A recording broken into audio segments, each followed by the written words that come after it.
Hey sis, today on the show, we're talking about scarcity, restriction, living less than.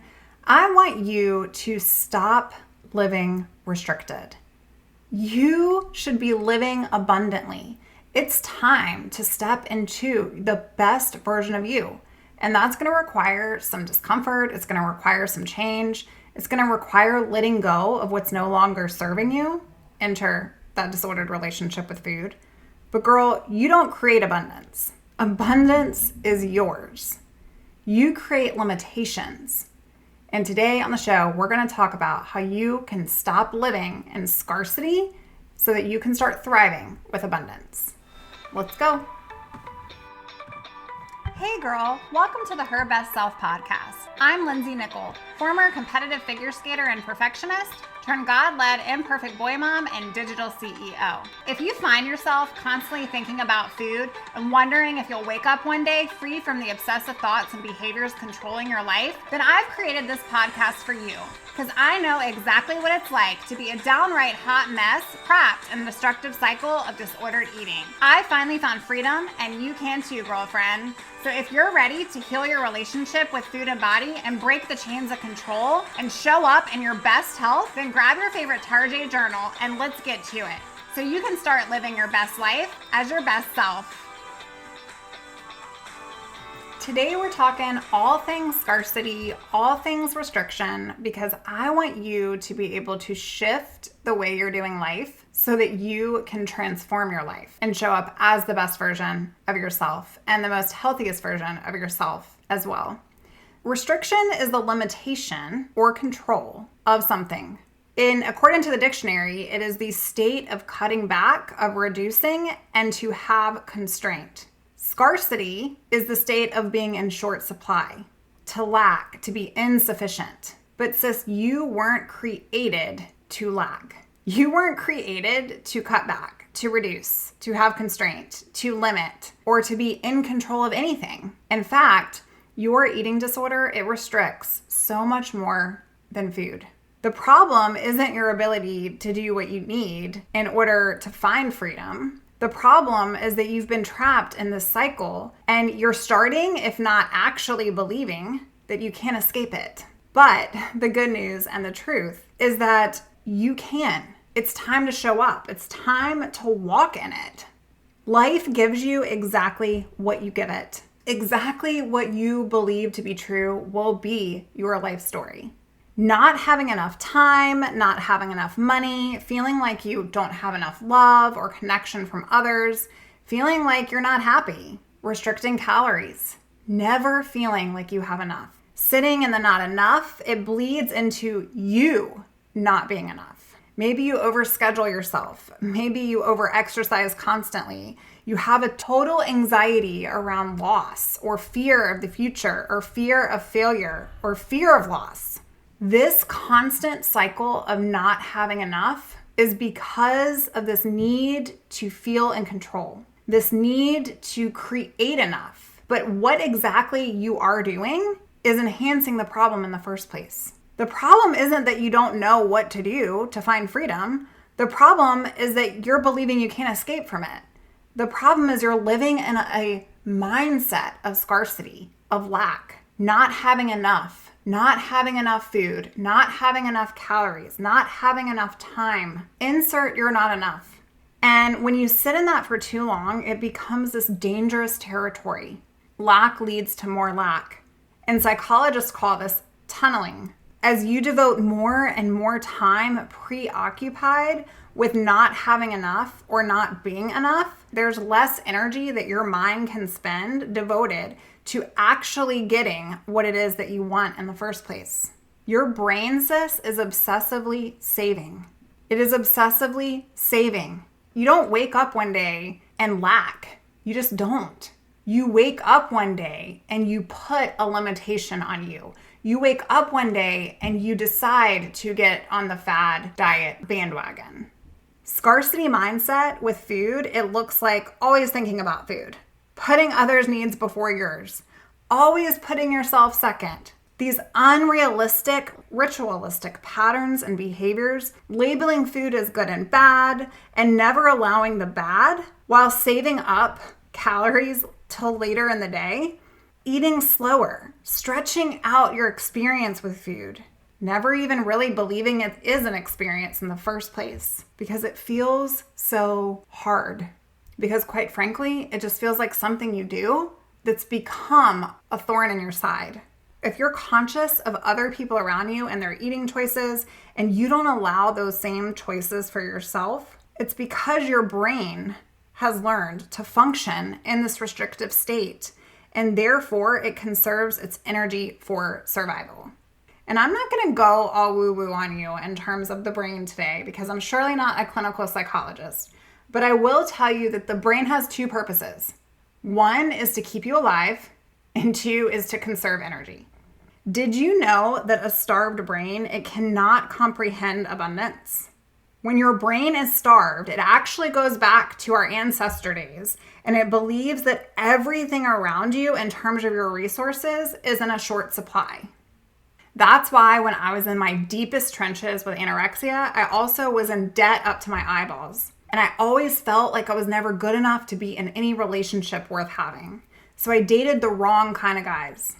I remember only allowing myself 2 squares of chocolate on my birthday.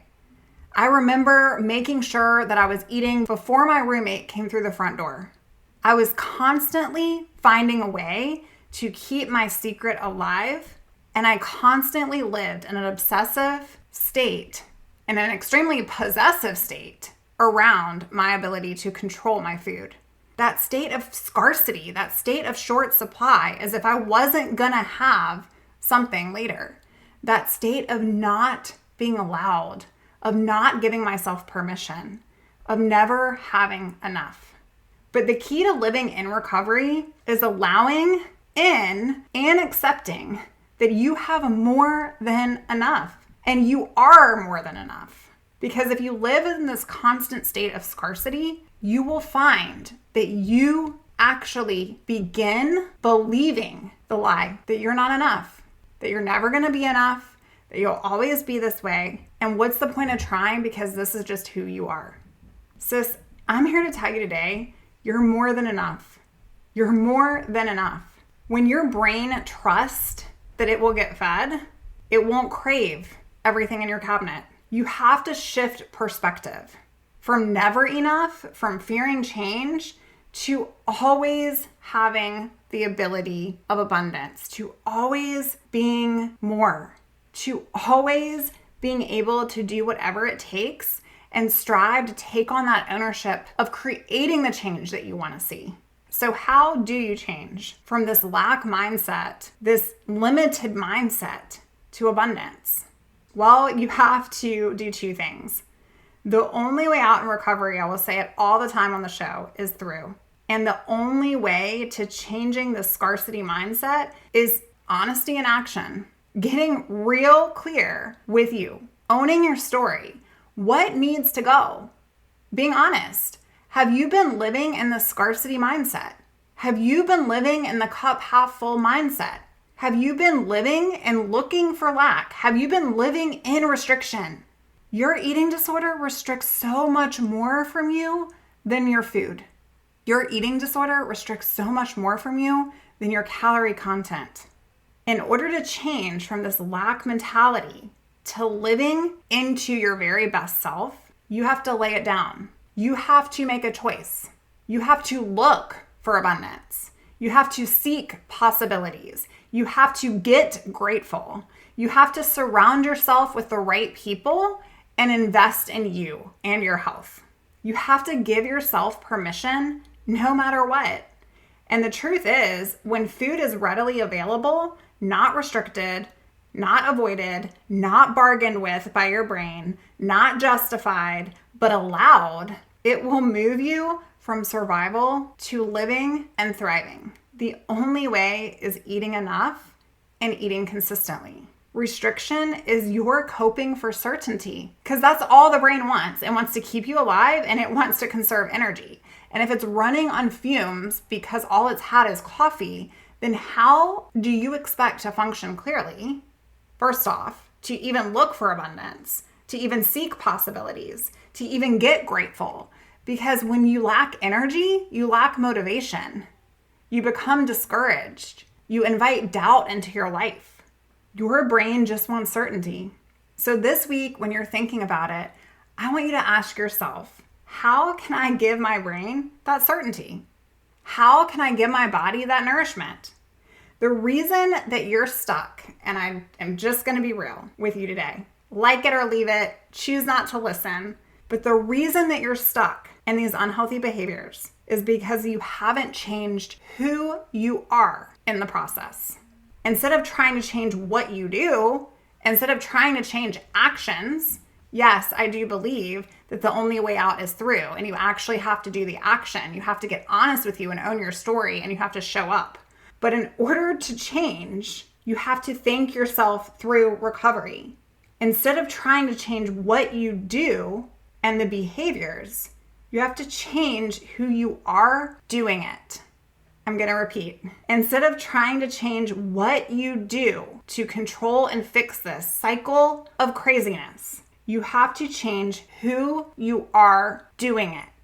John 10:10. The enemy comes only to steal, kill, and destroy. I came that you may have life and you may have it abundantly. Sis, you're an heir to a heavenly fortune. Stop walking around as if you were chained, slaved, and owned and consumed. You've just been believing the lie that you're restricted, that you lack, that you're in short supply, that you're insufficient, that you're inadequate. The way through, the way forward, the way to becoming the very best version of yourself is doing something today that that version of you would do. If I sat in my eating disorder, I would have been starved to death and eaten alive. Literally. I'm sure you can relate. In order to change my unhealthy relationship with food and free myself from my eating disorder, I had to shift perspective when I didn't want to. I had to change the way I was doing it. If you've ever wondered why people that have no money always feel like they have no money and therefore they don't have money, this is an example. When you don't believe it's possible for you, your brain cannot actually make it possible. That's why 40% of people never recover from this disease, because they don't believe it's possible for them. But sis, it is. It's so possible.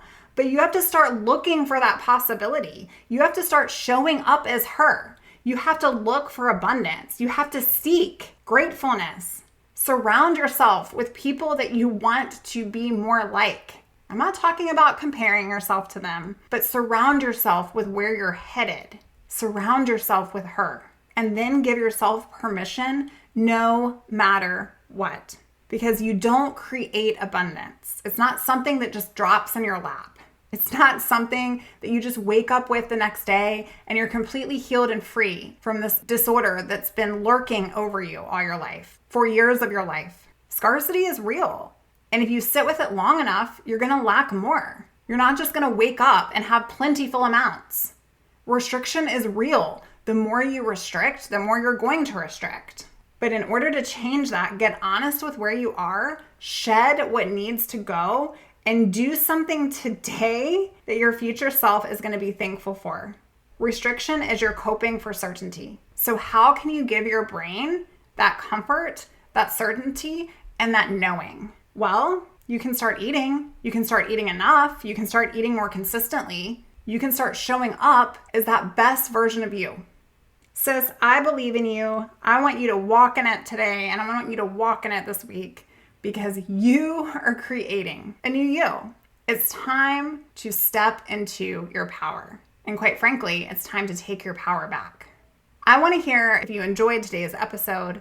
Come on out to www.herbestselfsociety.com. That's our free community. And if you're looking for support along the way and you want personalized private coaching that's going to help you go from struggling and barely surviving to thriving in life, I have a track record for helping women do just that.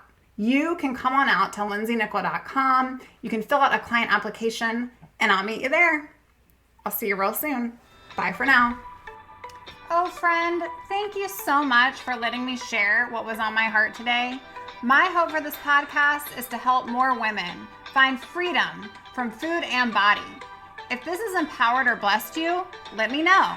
I'd be honored for your rating and review of my show, and I'd love to connect with you in my private Facebook community. You really can move from perfection to purpose. Let's break the chains together. I'll help navigate the way. Until next time, bye for now, girl.